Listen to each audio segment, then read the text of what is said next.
Alright, so I got the new fuel pump for the car. I'm going to be putting on in this video, and I'll show you what I got this time. Got the Edelbrock. Part number is 1726. Their own part number here, obviously. And they offer two different mechanical pumps for the 429, 460 motors.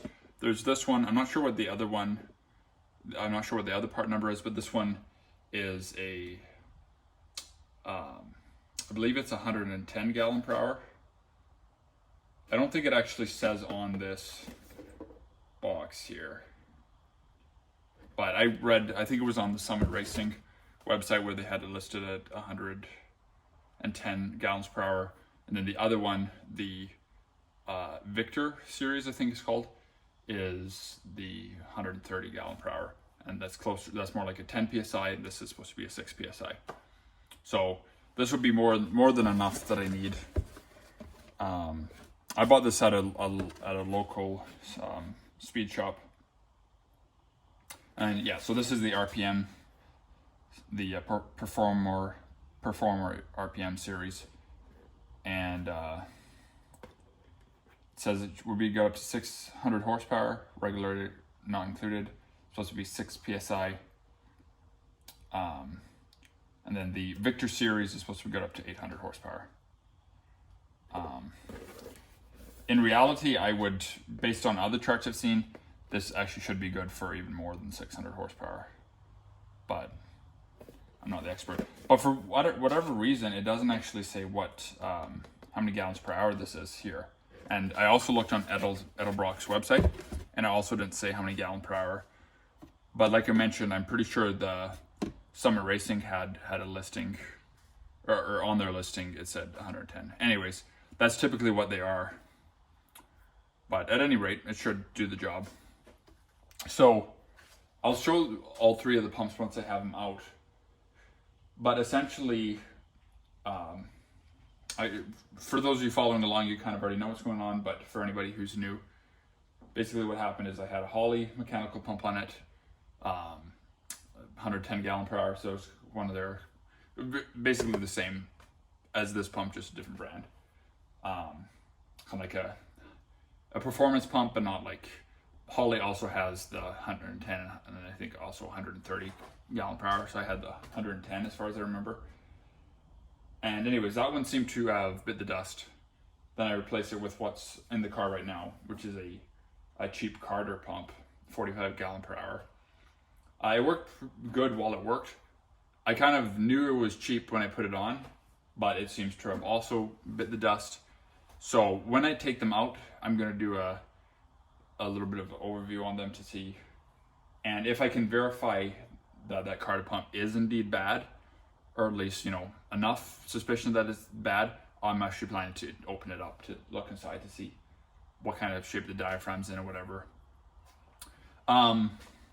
Anyways, and the Edelbrock pumps are by far the most expensive. I guess it depends what your definition of by far is, but I think they were about around $100 more Canadian. Anyways, the prices, I'm not, I may be a little bit off in that price, but they're more expensive. The Holleys are made in Korea, and even mine, which was the pump that I have, is at least 5 years old, because I bought it about 5 years ago, and I don't remember what manufacture date it had, but I'm assuming it's a couple years old at that point, possibly. So yeah, bare minimum it was 5 years old, and they were made in Korea back then. And even reading some chat groups and stuff like that on the 460, or on mechanical fuel pumps, I think even back in like 2008 or something, even potentially that far back, there was some people talking about how they're made in Korea. So I don't know when they started making their pumps in Korea, but the Holley pumps are made in Korea, which is fine. I don't care as long as it works, but apparently they don't, or at least mine didn't. And I don't want to try a pump a second time if it failed the first time. And the diaphragms, you can buy new diaphragms for some of them, but the diaphragms are basically as expensive as the new Holley pump is. So that didn't make a lot of sense to me. And then the Carters are, if I remember correctly, they're made in China, or yeah, I believe they're offshore at least. And you know, once upon a time, Carters were fantastic pumps. This is a 429, just kind of like your basic 385 block. But I don't remember if it was. So you had the Boss, you had the standard 429 Thunderjet and stuff like that, and just like the basic 429. Then you had the Boss 429, the Cobra Jet 429 Cobra Jet, and then 429 Super Cobra Jet. And I can't remember which one it was, but one of those motors, at least one of those motors came with a Carter pump. One came with an Airtex pump, I believe, and they were higher output pumps.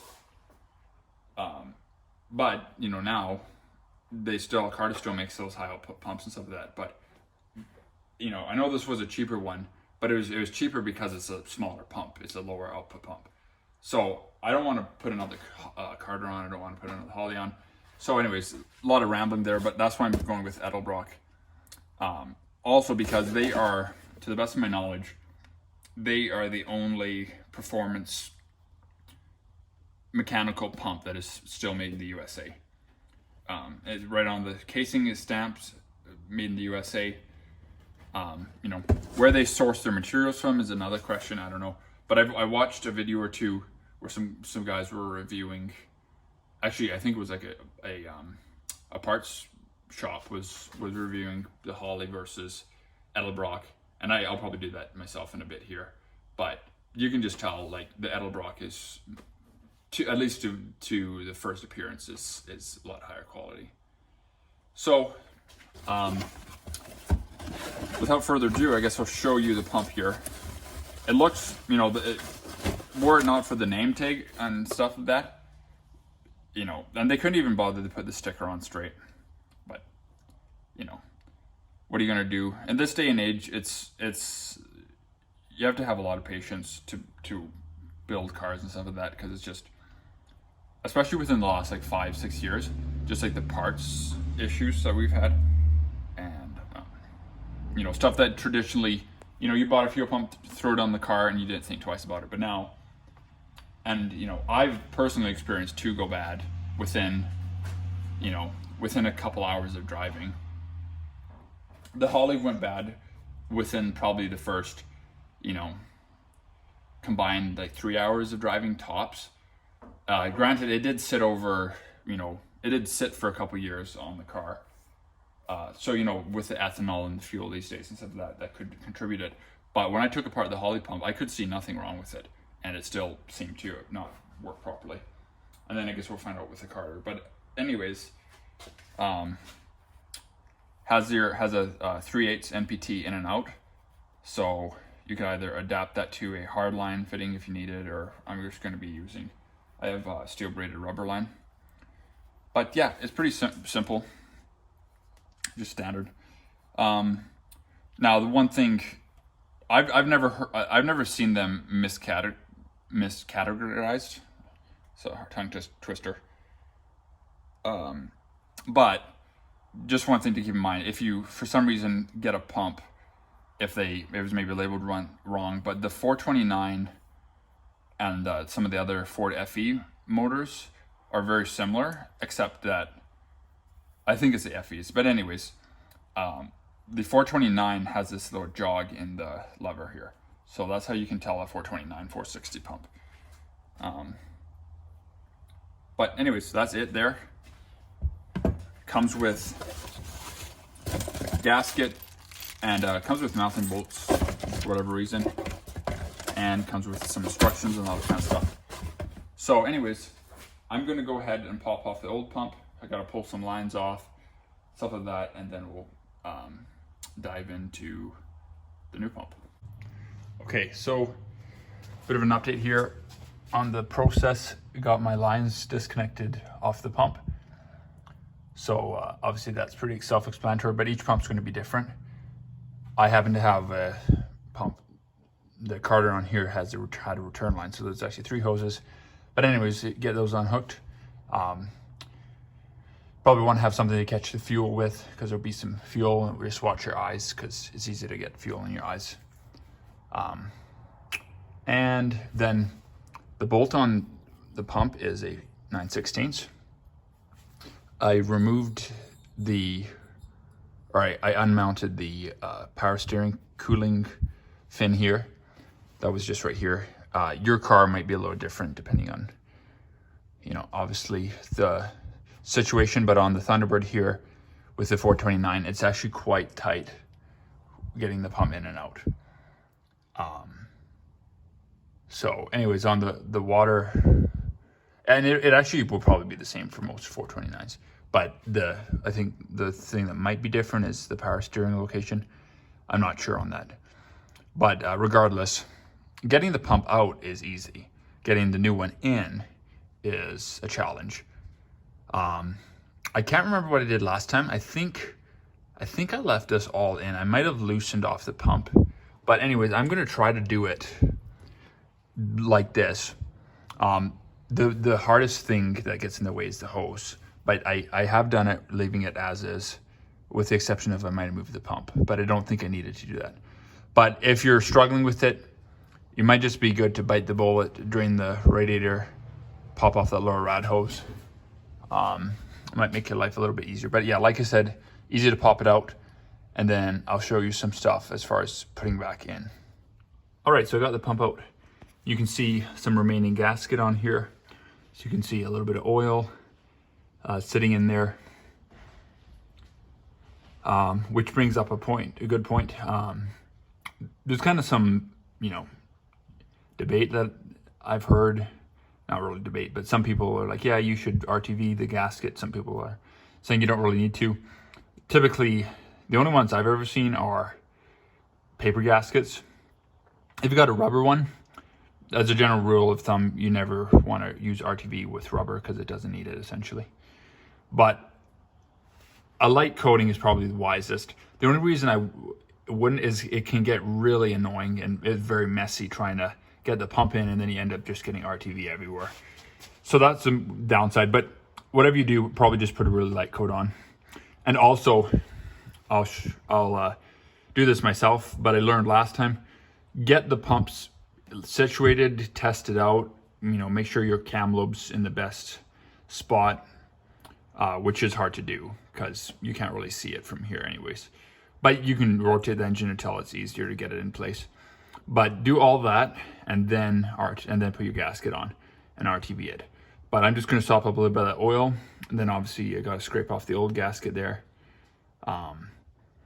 and just careful not to get any in the engine. And then it would be hard to show on camera, but I'm going to try to get a light in there or get some way to just check on the cam lobe, just make sure it's not worn or anything, because that has been known to happen apparently.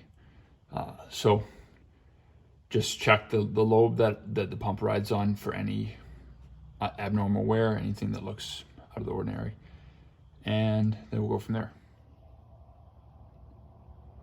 All right, so kind of a awkward shot in here, but you can see that shiny thing there is the cam lobe. I don't remember if this is actually part of the cam or if it's like a bolt-on extension or not. But anyways, that's what you want to inspect. So it's kind of hard to see on video, but I'm going to try to get a picture for myself with my flash on, so that way you can get a good shot of there. And the light kind of blurs it a little bit, but you can kind of get an idea. So that's what you're looking for. Want to make sure that it's all good. Okay, so I got all three pumps here laid out. Guess I'll start with the Carter. So it's not really relevant to this video, so I probably won't include it in here, but I might take this one apart, just to kind of see how it worked and what might have failed on it. But the one thing I noticed when I bought the pump, I'll just take this off here. One thing I noticed is the slop in the shaft.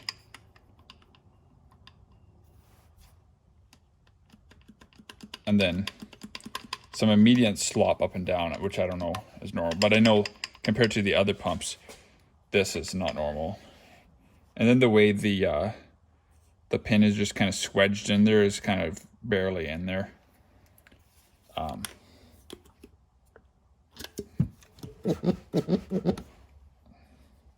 I can tell that already feels weaker on the handle than it did before. So, not sure what to make of that. A lot of oil was actually making up in here, which is good. It's supposed to, but I guess all the more reason to probably use RTV on this gasket. Anywho, these are made in China. I looked on the box that it came in. This had the return fitting. Obviously, you can see a lot smaller of a pump compared to where this is the Holley here. So, you can obviously tell just a lot smaller, so hence. But still, this was supposed to be a 45. This was rated at a 45 gallon per hour, which was pretty impressive. But it also had, the fuel pressure was way too high on this. So it, that and I didn't know that till I put that on the car. But just, this, I was a little hesitant to put this on the car the first time. But I guess my instinct proved right. So, anyways, there's that. It still makes suction, and but it's just whenever the engine warms up or whatever, it fluctuates way too much, and then the car will stall out.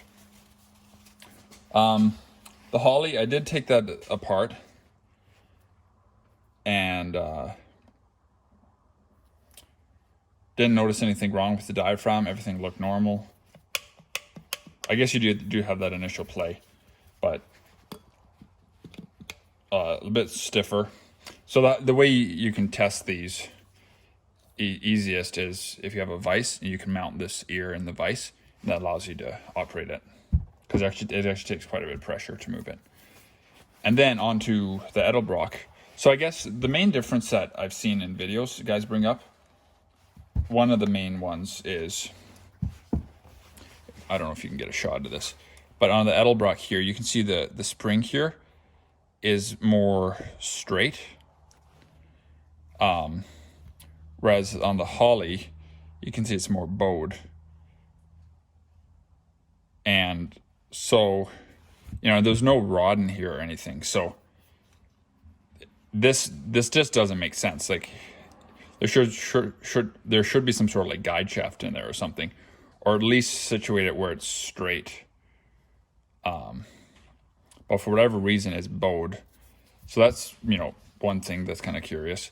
On this one, the Edelbrock is almost perfectly straight. And these are like these from the box, because you can look up other videos where they bring up this as well. So it's not just because it was in the car like that. The other thing too is just like the pin that they swedge it with, this pin actually has like a full casing around it.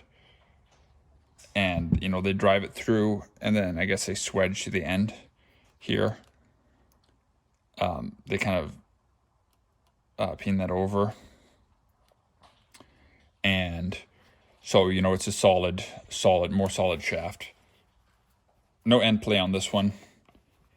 Little bit of up and down.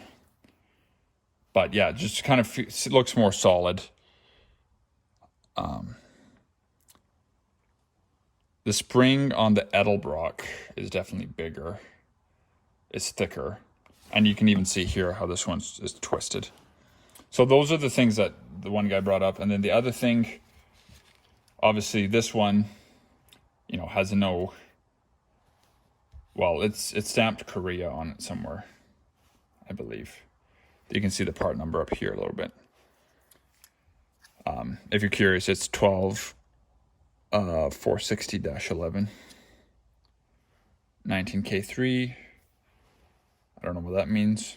Somewhere on this it was stamped Korea, if I remember correctly. But you got your in and out. I know there was a stamping on it. Anyways, they're made in Korea. For some reason, I just can't find it right now. It was pretty obvious, I thought. Oh, here it is. Down here. Down here. Korea. This one you can see obviously it's stamped made in the US. Just, you know, like the one thing some people brought up is the casting on the Edelbrock seems just like this is like a coated aluminum, it looks like, whereas this appears just to be a polished aluminum. But that's just kind of appearance. So, you know, just it seems more fit and finished and heavier quality. The casting's a little bit, you know, they took the time to polish out the casting, whereas this, they just like threw some cheap chrome plating on it, looks like. I'm not an expert on metals and stuff, but anyways, that's what it looks like to me. And then, you know, yeah, I said in and out. Both of these, you can rotate them 360, the bases.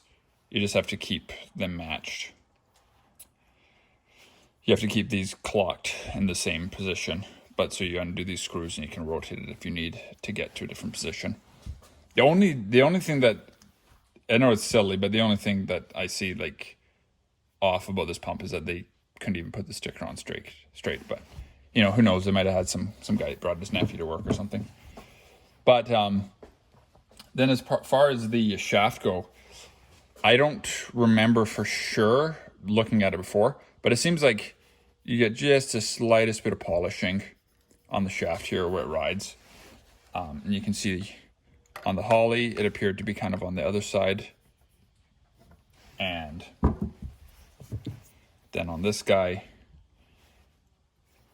it appears to be, you know, nothing yet. So when I put these in, I don't know if it really makes a big difference, but I did put a little bit of oil on this just so that's right on first fire up, that this isn't completely dry. If you had some brake-in lube, that would probably be the best. So anyways, that's just a kind of a quick rundown, but like they're very similar. It's just the Edelbrock has a nice polished aluminum look, and this is like cheap chrome plating. So that to me just is like, seems like a, you know, higher quality pump in and of itself, just with the appearance. So we'll see.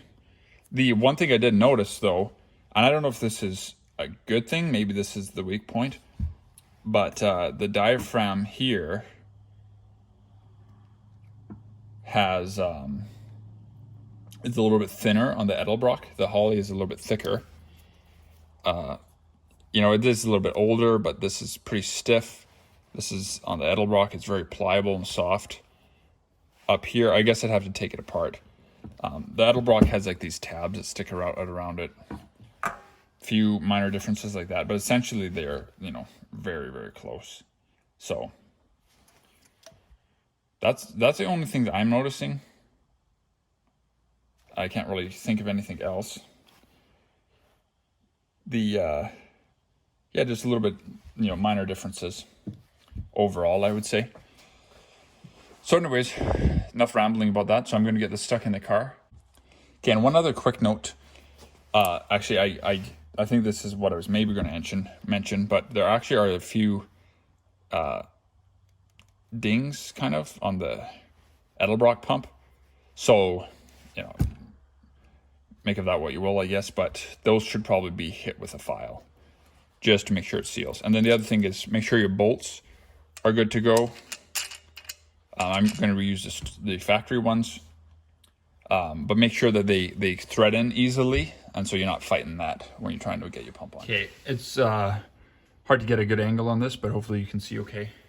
So the other thing I remembered is with it kind of like this, especially with the larger Edelbrock and Holly pumps, I think it's basically impossible to get through the top, so you have to actually bring it up to the bottom, and then, you know, you don't want it to drop and hit the ground, obviously. So you could grab a bolt and maybe try to get it in started from the bottom, but at least like set the pump there and then come back up top and try to mount it. But I stuck it in, test fitted it. It seems to be in like a perfect location. As good as it's gonna get, at least as far as where the cam lobe is situated. So I'm gonna put some RTV on the gasket, and which came with the pump.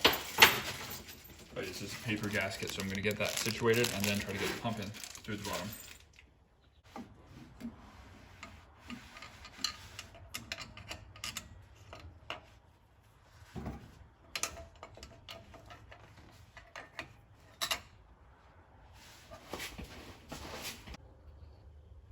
this is going to be perhaps a bit of a challenge. The other thing too is trying to get the bolts through the gasket and keep the gasket in place. I'm gonna see if I can move the camera here and still get that in the shot. That might work there. I'll see if I can't make this work. But it's tight. I might have to move the camera. If I remember correctly, I kind of tried to get a hand under here. And then get that bolt situated.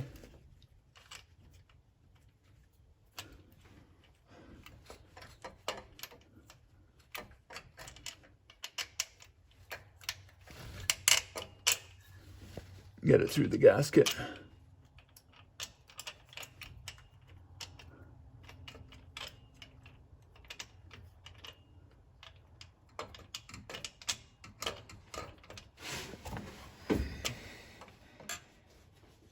Yeah, this actually lined up.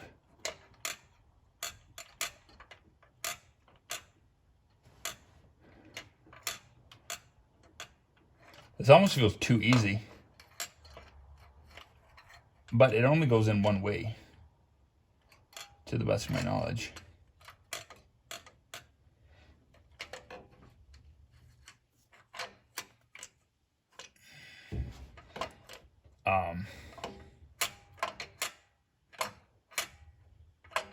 Yeah, I can kind of feel it slipping up and over. Anyways, from my experience, it only goes in like, you can't get it in the wrong way, essentially. If it goes in, it's going to go in, you know, hard as it may be. But yeah, having a second set of hands, having a guy maybe to help hold it in place would be greatly of assistance, or would be great assistance. But it seems like the cam lobe's in the right spot, the easiest spot. So I'm gonna have to kind of do this off camera, just because I can't get a good shot, and I need to be able to work around here. But one thing you can do is kind of twist the pump off to one side and put one bolt in, and then, but a lot of times you have to put pressure against the lever. But, so that's why it's important to try to get in that right spot. So you can just rotate the engine. I tried bumping it over. It seems to just go too much. So you're just like, you're gonna try forever. So if it's easy enough to just put a wrench, you know, pop a couple spark plugs, put a wrench on the crank and just turn it that way. All right, so it's actually going in very easy this time. Still a little bit tight in there, but nothing like last time. And I think what it comes down to is I just never did get the cam lobe in the right spot last time. And I would crank it and, you know, just bump the starter, then try it again, and it never seemed to go in the right spot. But maybe I was just completely missing the mark. I knew I should put a breaker bar, but I didn't want to, you know, have to mess around. I was just kind of being lazy, and it ended up actually being really annoying, or turning into a hard job. So anyways, that said, I guess it is in a good spot now. And to the best of my knowledge, it's impossible to get the pump over top of the cam lobe to get that lever. So if it goes in, it goes in, and that's where it should be. And it makes sense, you know, they make it easy if you have it in the right spot for a reason. So anyways, that being said, I'm just tightening this down. Getting the bolt by the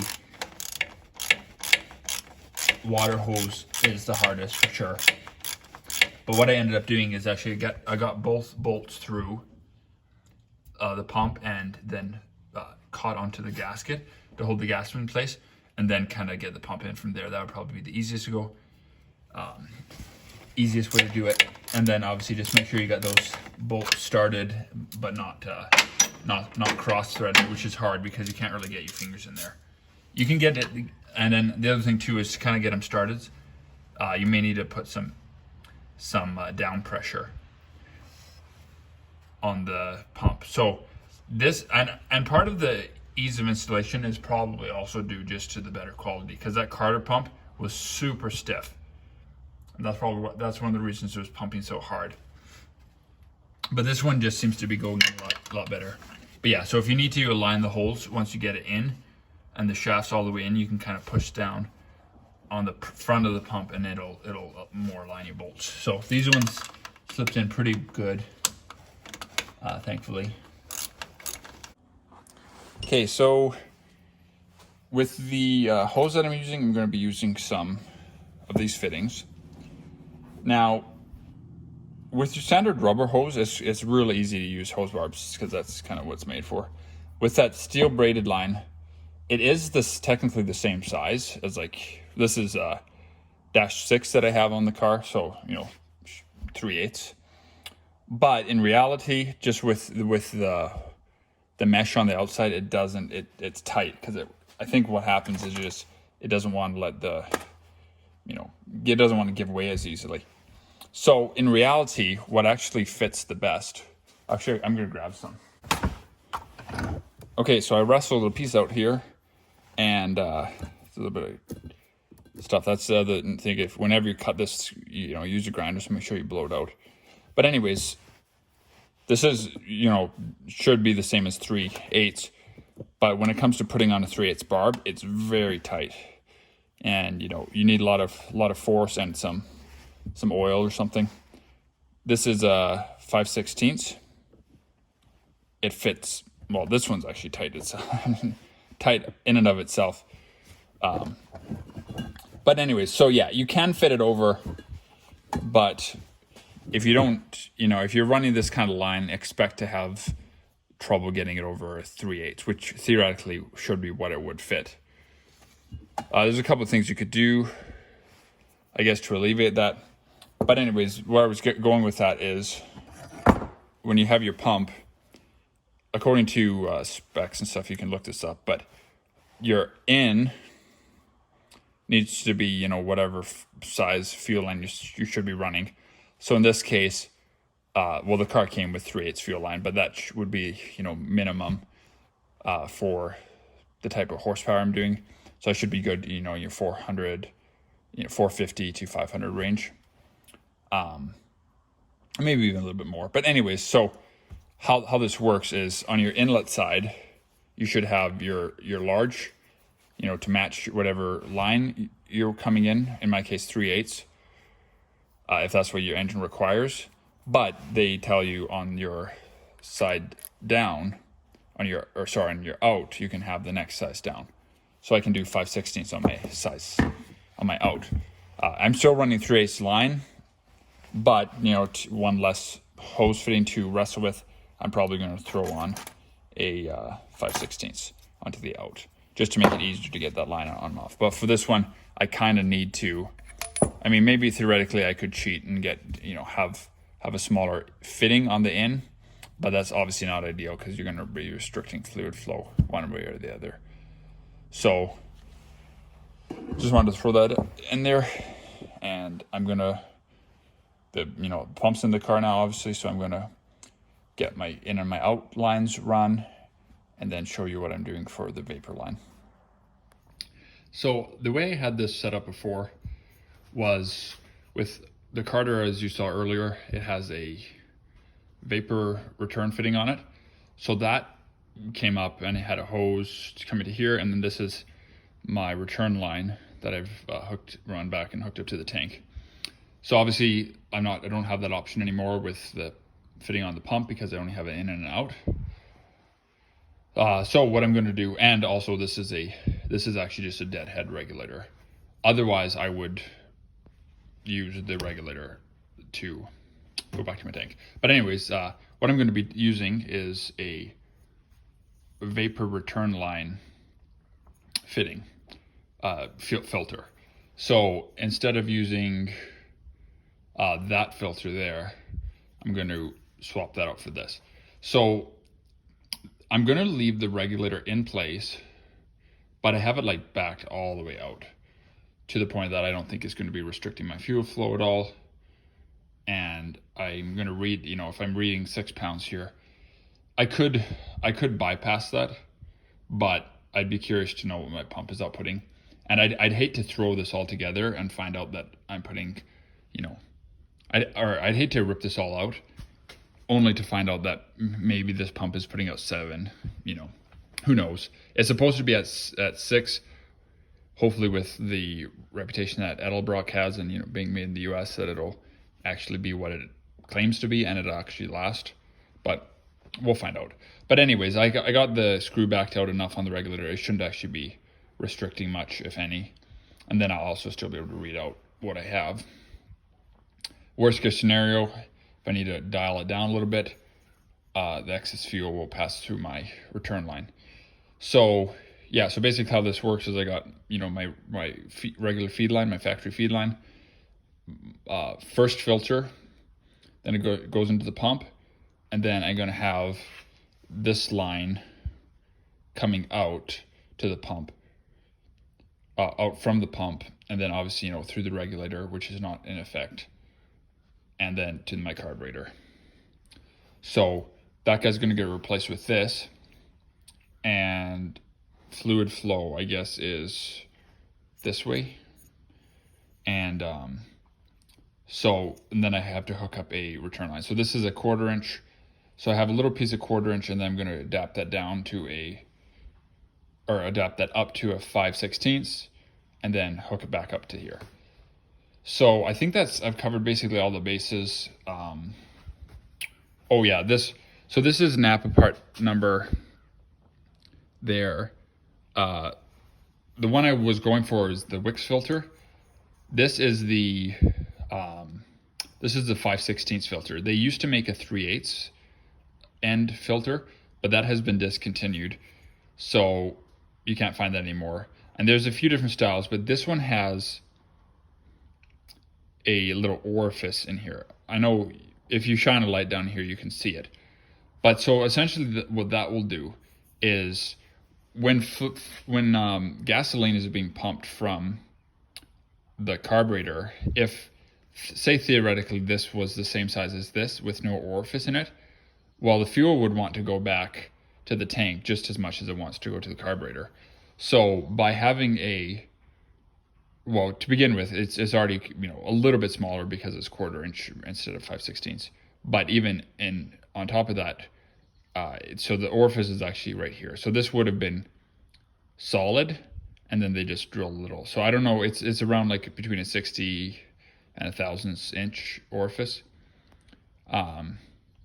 Anyway, so how that works is, you know, fuel comes in, and the easiest route for it is not out here, because, you know, if this was equal size, fuel would probably come out here just as much as it does here. But because this is restricted, naturally the fluid is going to want to find the easiest route.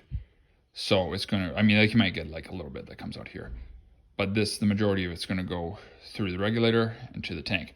But with pressure buildup in the line with vapor, and if for some reason I need to regulate this down, then that regulated pressure, whatever is exceeded, you know, whatever the carburetor does not want, essentially, or whatever the needle and seat won't allow, should theoretically pass back through. And then, you know, most importantly, where this is going to come in handy is not so much when the car is running, but, you know, if I've been running the engine and then I shut it off. I actually witnessed this firsthand the other day. This is the first time I noticed it, but I could actually hear like the fuel percolating. It sounded like it was in the carburetor. It could have been in the pump, but it sounded like it was in the carburetor, but I could actually hear it percolating. And for those of you who watched last time, I had installed a shutoff valve on the return line. So I had that closed at the time, heard all the percolation happening. So I was like, okay. So I opened up the return line, and whoosh, I could hear all the air and everything coming back. So for whatever reason, I am getting I don't know if it actually would have turned into vapor lock. I sure think it would have, just by how much bubbling I was hearing. But even if it wouldn't have vapor locked, it has that potential. So all that's to say, you know, it's not my first choice, but you know, obviously I would like to run it factory, you know, but fuels have changed and stuff like that, and that's, well, from what I understand, it's basically the ethanol and the different compositions in the fuel cause it to, you know, when your engine heat soaks, it causes the fuel to percolate, obviously creates some gases and stuff like that, which can cause problems. So there's a lot of videos out there you can look up if you're, you know, look up Vaporlock if you're curious to learn more about how that works. But anyways, this is one way to fix it. Now, normally when you'll see, there's a lot of videos out on this, and normally when a guy throws this in, he's just doing it kind of on a factory system, which would be a simple in and out pump with an inline and outline, and most guys throw it somewhere here. Well, you know, somewhere between the pump and the carb, essentially, and then you run your return line back to the tank, which is a whole nother story. I have a video, I have a video up specifically about the return line, and the first time I did it, so my video farther back, I ran the return line, but the initial bung I didn't work, and so my more recent video that I posted a couple weeks ago, I replaced the fuel tank and I put a new bung setup, so you can check out that if you want to know more about that. But anyways, I'm kind of getting off in the weeds a little bit, so I'm going to install this, and I know I'm probably going into a lot, like I'm kind of over explaining a little bit, but I just want to make sure that I'm covering all the bases, because I know there's probably some of you watching that are curious how to do this, and once it makes sense, but if you're dumb like me, it takes a while to figure it out. But essentially, I need to, essentially what's going to happen is, you know, any pressure that builds up here, because this line is full, but when this line from the pump to the carburetor gets pressurized, it's not going to circle back to the pump, because the pump is like a one-way. I mean, I think sometimes if the pump was just in the certain area, it would. But from my experience, if your pump's sealing properly, nothing's making it back throughout the pump. So that's pressurized. So like when you turn off the car, your needle in the seat, if it's holding and your pump's holding, this whole line from your pump to your carburetor is pressurized. So when you shut off your vehicle, this allows the pressure to escape. So, I mean, your bowls would still be full, your pump would still have some fuel in it, but all that excess pressure is going to have a way back. And then also, more importantly, is the vent. And also then it allows, if you do have to regulate a little bit, or for whatever reason your pump's outputting a little bit more than the carb wants, theoretically that excess fuel, as long as it's not like, as long as your pump's not like way outperforming or way too high, but you know, if it's just a little bit over, theoretically that excess fuel should go back through your return line. So there's a lot of different ways. Obviously, if you're doing a more exotic setup, you'd be probably running a return style regulator. I didn't buy a return style regulator strictly because I had bought the Carter pump first. It had the return line on it, so I didn't need this. In hindsight, I would have just bought a return style regulator, because you can actually just cap off the return line on them. So anyways, it is what it is. So hopefully that was enough explanation. So I'm just going to get this hooked up, and then I'll just walk through one final time just so you can see what I've done. All right, so I got everything finished up here. Don't think I'm missing anything, but a quick recap. So got my line coming to the pump, and I have a filter before the pump. The reason also, just with why I have so little rubber line here and there, is because I'm hoping to race the car at an NHRA sanctioned track. So they have a rule that you can only have a maximum of 12 inches of rubber fuel line. That's, not, just regular rubber fuel line. So that's why I have it. I have a little piece here, and then I have a little piece out back, and a teeny piece. Actually, no, not anymore over there. But anyways, so got that coming in. They got my my feed line coming out. Then got my 3-fitting fuel filter hooked up, and then obviously the rest is the same. And just got a little piece of 1/4-inch rubber hose there because it's a 1/4-inch fitting on that, and they're pretty tight together, the two fittings, so I had to just pry it just very gently to get this hose on. Then I just have, on this one, I just have some constant tension clamps. And then I have a male and a female 1/4-inch fittings. One's 1/4-inch NPT. I just screwed them together, and then the 1/4-inch goes into here, and then the 5/16 transitions into this one line because I wasn't able to. I had to adapt it down sometime to the size I'm running. So depending on what you have, a lot of the cars from the 70s and 80s already have a factory return line. So I guess you just go with whatever you have, use whatever you have, but it doesn't need to be much for your return line, unless if you're running an EFI system. But even then, a lot of times they'll run something small like a 3/16, sometimes even, or a 1/4-inch is probably pretty typical. So yeah, I think I covered everything about this, and so I think I'm going to wrap this one up. So that concludes this video, I guess. I was thinking about firing the car up and running it, but I mean, it would just, I hopefully it runs, but the true test is going to come down the road, I guess, to see if the pump actually works long term. So I'm just going to end the video here and leave that well enough. I'm sure I'll put up a video sooner than later with the new pump installed in the car running, but the test will come just to find out if it lasts any longer than the other ones.